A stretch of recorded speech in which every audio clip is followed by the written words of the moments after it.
age, I don't know, 18 to like 25, I was like that. My entire Instagram feed was, shirtless pictures, pictures in my underwear, flexing all the time. And there was an audience that loved that. And I think that probably around 26 was when my cockiness turned to confidence. And I didn't feel the need to have to portray that this is the only side of myself.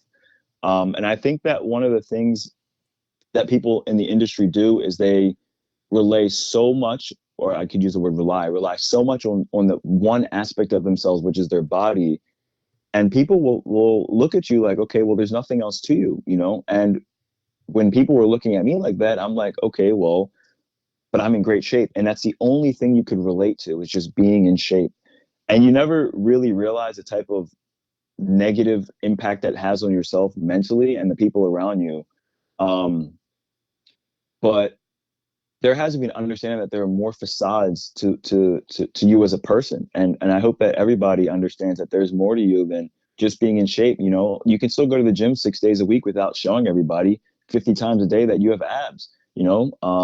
I think that it got to me to a certain point where I'm like, man, like I'm tired of looking at myself in underwear. I'm tired of looking at my entire Instagram page as my abs. Like there's nothing else to me now. I'm just a body. I'm just a meat bag. And I think that one of the things that I picked up on too was when I realized that I wanted more sincere relationships with people. And I didn't really grasp that completely at that time, but I realized, okay, well, for example, unfortunately, one of the things that people view you as is the first impression. And if your first impression is just you in underwear and flexing your abs all the time, people are just going to look at you as, okay, well, you're fickle and there's not a lot to you. But what Garrett does when he goes home? Garrett would spend time reading books and researching and going to the beach and nature trails and, traveling, doing all these things. But nobody knew that. So I was like, okay, well, why don't I start sharing some of these other more personable sides of myself?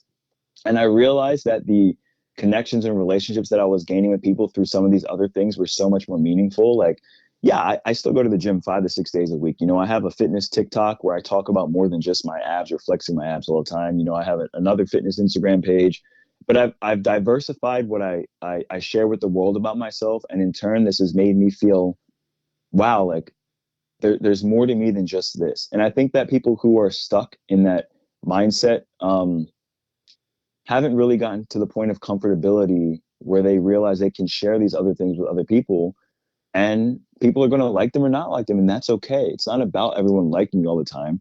Be true to who you are. I'm a big believer in that now.